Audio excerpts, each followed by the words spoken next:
The next demonstration that we are going to perform is on the medium range UT-SH technique or shear horizontal technique, or simply known as the MRUT-SH technique.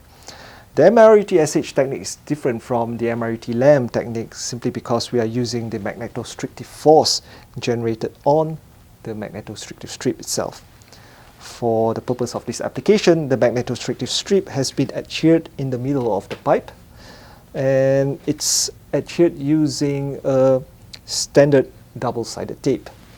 This pipe is an 8-inch schedule 40, 8 feet long, and we have actually wrapped almost half of this pipe with a wrap known as the stack wrap.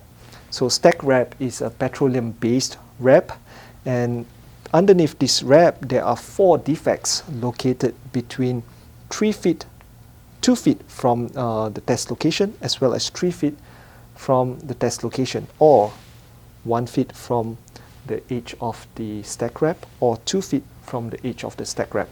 Sizes include 0.125 inch 50% depth, 1 inch 75% depth, 0.5 inch 50% depth, and 0.25 inch 30% depth. So it's going circumferentially along the pipe.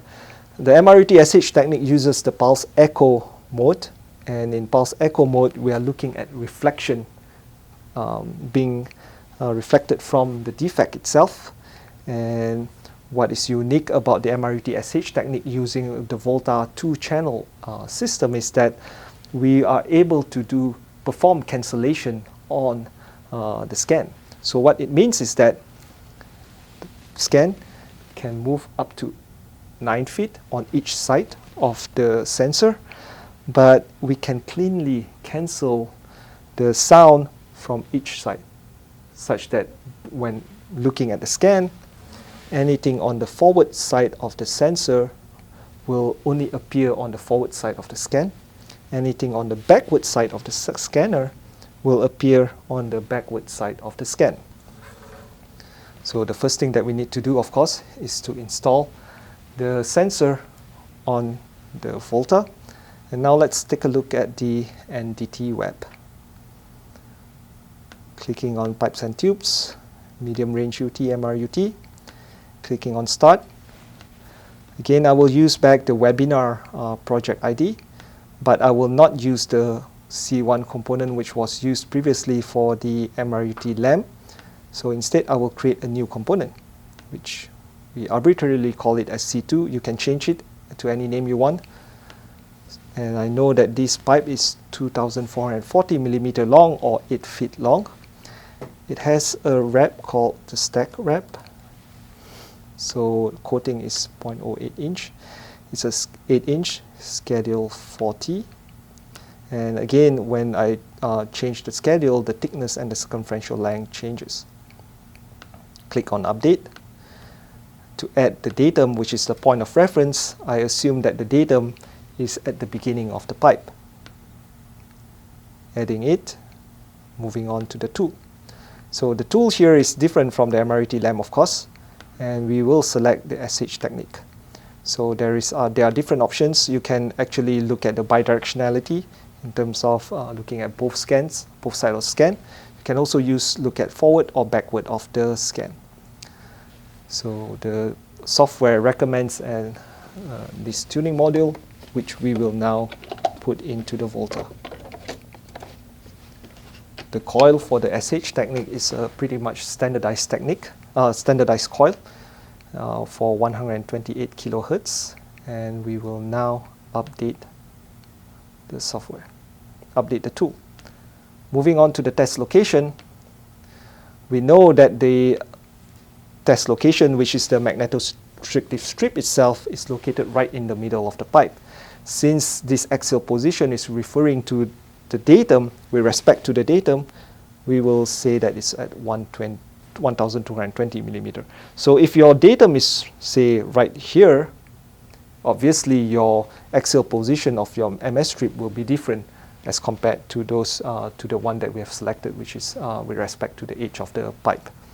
The range itself is actually the range on each side of the scanner.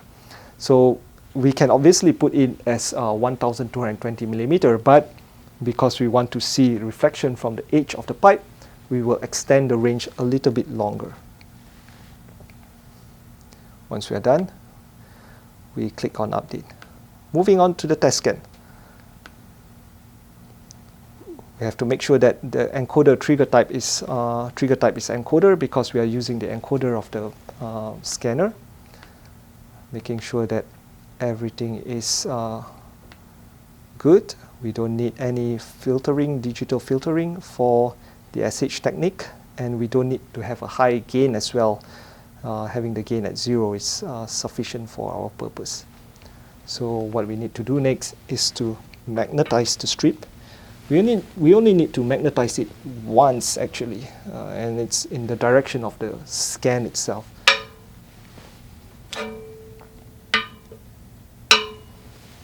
If I put the scanner right in front of a defect, which is the 0.125 inch 50%, the first defect, click on frequency sweep. You can see that this is the main bang, the end of the pipe. This is the defect when the frequency sweep is running from 70 to 170 kilohertz. And there's a strip here, which is actually reflection from the magnetostrictive strip adhered on the second test location. So for SH technique, it's always simple to just select the center frequency, which in our case is 128 kilohertz. Save the frequency sweep and go to the scan. Again, let's make sure that everything is good. And let's run the scan.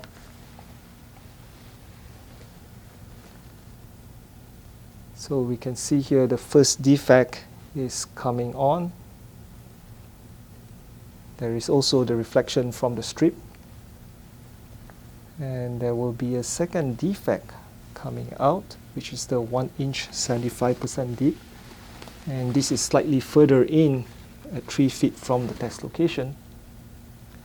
And at 2 feet from the test location is the 0.5 inch 50% depth, which provides the strongest reflection so far. And coming up is a 0.25 inch 30% at 3 feet from the test location.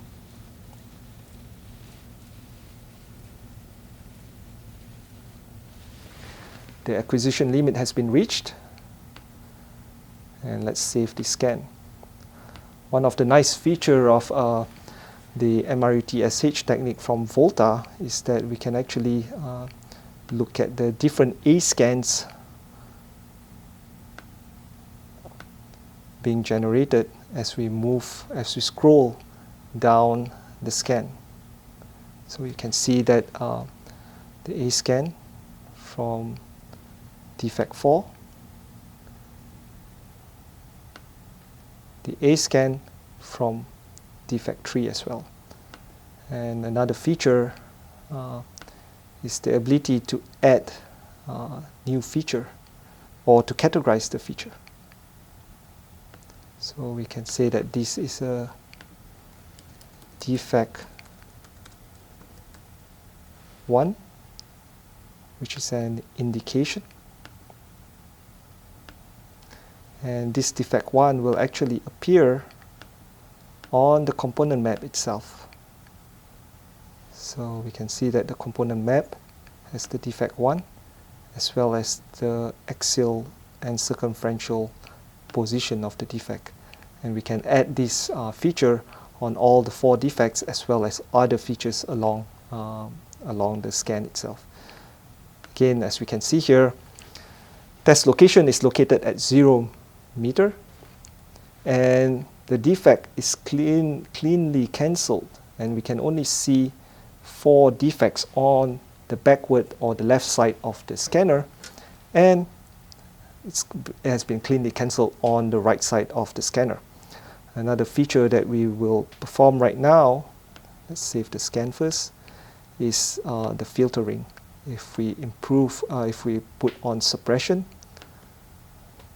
If we put on suppression and soft, which is the synthetic aperture focusing technique, suppression basically provides an even better software cancellation, and soft tightens up the scan even more. Applying suppression and soft.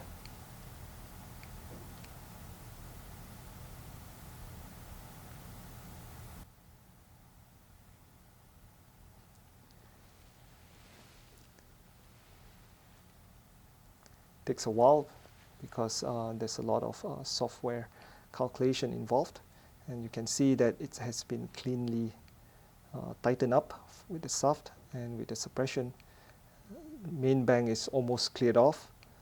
The reflection from the second strip is still there, and the reflection from the defect is still clearly seen. So now that we have done with the inspection, we should save our data. And one of the nice features of VOLTA is the included report generation. Click on the report tab. You can call it any name you want. And let's select the settings and the B-scan, as well as the filtered B-scan.